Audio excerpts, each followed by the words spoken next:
సమాజానికి ఆశాదాయకమైనటువంటి విద్యార్థి యువకులు గంజాయి, డ్రగ్స్ లాంటి మాదక ద్రవ్యాలకు దూరంగా ఉండాలని తెలంగాణ సాంస్కృతిక సారథి చైర్మన్ వెన్నెల గద్దర్ పిలుపునిచ్చారు.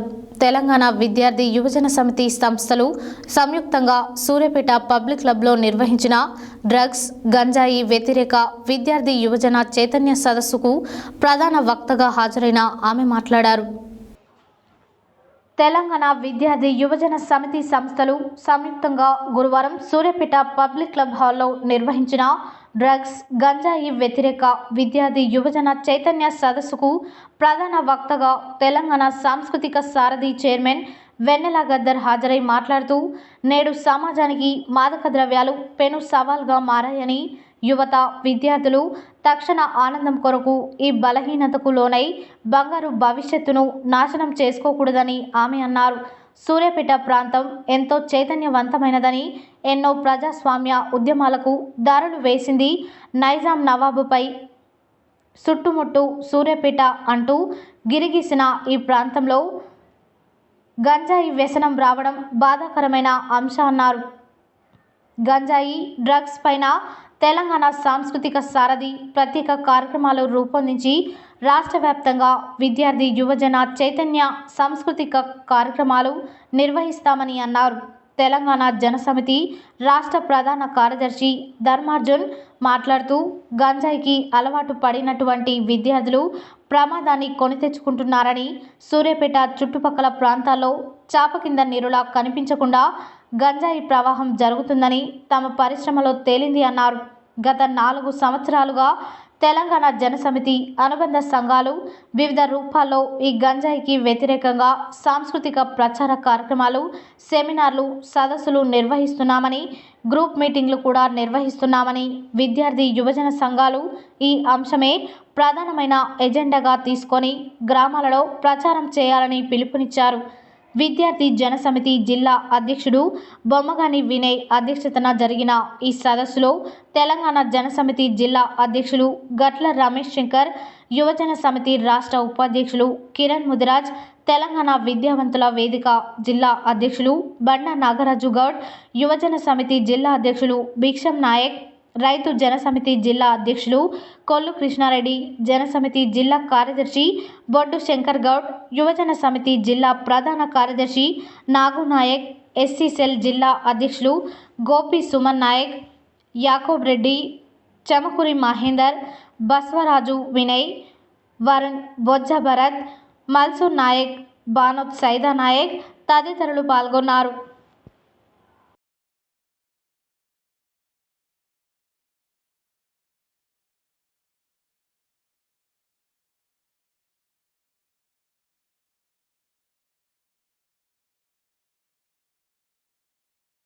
సూర్యాపేట అంటే ఇంతవరకు మీరు చిన్నప్పుడు మీ నాన్నని అడగని చెప్తారు. సూర్యాపేట అంటే పోరాటాలకు, చైతన్యానికి పేరుగాంచినటువంటిది. తెలంగాణ రాష్ట్ర సాధన కోసం అమరుడైనటువంటి కొండేటి వేణుగోపాల్ రెడ్డి పుట్టిన గడ్డ ఇది, చదివిన గడ్డ ఇది. తెలంగాణ ప్రజల విముక్తి కొరకు పోరాటం చేసినటువంటి తెలంగాణ సాయుధ పోరాట వీరగాథలు పుట్టినటువంటి గడ్డ ఇది. తెలంగాణ మలిదశ పోరాటానికి వేదిక అయినటువంటిది ఇదే గాంధీ, ఇదే పబ్లిక్ క్లబ్. ఇంత చైతన్యవంతమైనటువంటి ఈ సూర్యాపేటలో కొంతమంది పోలీసుల బాధ్యత రాహిత్యం మూలంగా, కొంతమంది రాజకీయ నాయకుల బాధ్యత రాహిత్యం మూలంగా ఈరోజు గ్రామాల్లో ఈ గంజాయి ప్రవహిస్తూ ఉన్నది. ఎవరు టార్గెటెడ్గా ఉన్నారా అంటే ఇంటర్మీడియట్, డిగ్రీ చదువుతున్న యువతనే టార్గెటెడ్గా ఉన్నారు. మీరు గమనిస్తే బాబు, సాయంత్రం 6:30-7 గంటల తర్వాత పట్టణ సరిహద్దుల్లో ఉన్న రియల్ ఎస్టేట్ వెంచర్లలో పిల్లలు పోతూ ఉన్నారు. 5:30 నుంచి 6 గంటల నుంచి దారులు పడుతున్నారు. మనం అనుకున్నాం కాలేజీలు పెట్టి ఏరియాలంతా క్రికెట్ ఆడుతుంది పోతున్నారేమో, గ్రౌండ్స్ పోతున్నారేమో అనుకున్నాం.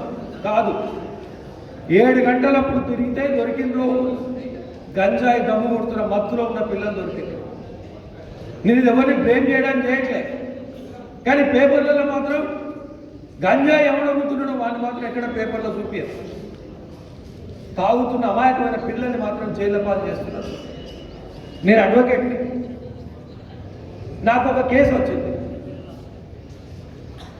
ఆ అమ్మ వాళ్ళ తల్లి ఫోన్ చేసింది, సార్ నా కొడుకు నాటేందో బీడి దాకా పట్టుకపోయినట పోలీసు వాళ్ళు, నా కొడుకు బీడి దాగే అలవాట్లేదు సార్, కానీ నిన్ను బీడి దాకా పట్టుకపోయినట, ఒకసారి మీరు పోలీస్ స్టేషన్కి పోయాడు సార్ అని నాకు అమ్మ ఫోన్ చేస్తే, నేను ఎస్ఐ గారికి ఫోన్ చేస్తే, సార్ ఆయన బీడి కాదు సార్ తాగింది, గంజాయి బీడి అన్నాడు. అట్లా అబ్బాయి ఎక్కడ ఉండడం మాట హైదరాబాద్ ఉంటాడు. అబ్బాయి సూర్యాపేటకి ఎందుకు వచ్చిండు అంటే, 3వ నాడు అబ్బాయికి కానిస్టేబుల్ ఎగ్జామ్ ఉండడం కొరకు హాల్ టికెట్ కలెక్ట్ చేసుకొని ఎగ్జామ్ రాయడం కొరకు నాకు సూర్యాపేటకు వచ్చింది.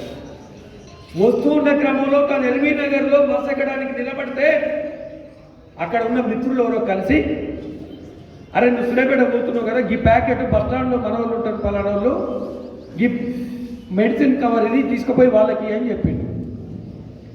కానీ ఆ బస్ స్టాండ్లో వెయిట్ చేయడం కొరకు ఉన్నటువంటి వాళ్ళు ఎవరైతే ఉన్నారో వాళ్ళు ఆల్రెడీ పోలీసు వాళ్ళ చేతిలో ఉన్నారు. వాళ్ళు పోలీసు వాళ్ళ చేతిలో ఉండి పోలీసు వాళ్ళు బస్ స్టాండ్లో వీళ్ళని వెయిట్ చేయించి, అపశుభం ఎరగదు ఆ పిల్లగాడికి, కేవలం ఎగ్జామ్ రాయడం కొరకే వస్తూ బస్ స్టాండ్లో మన వాళ్ళు ఉంటారు, మా వాళ్ళు ఉంటారు, ఈ కవర్ వాళ్ళకి అని చెప్పేసి తెలిసిన వాళ్ళు చెప్తే వాడు ఆ కవర్ పట్టుకొస్తే సూర్యాపేట బస్ స్టాండ్లో పోలీసు వాళ్ళు వాళ్ళని పట్టుకున్నారు, వీళ్ళని పట్టుకున్నారు, ఆ పిల్లగాడిని కూడా పట్టుకున్నారు, అరెస్ట్ చేసి జైల్లో పంపారు. ఆ పిల్లవాడు ఎగ్జామ్ రాసే పరిస్థితి లేదు, ఎగ్జామ్ రాయలే, వాడు తాగకపోయినా పనేంటి అంటే ఈ గంజాయి ఎట్లా మనుషుల్ని మనకు తెలియకుండా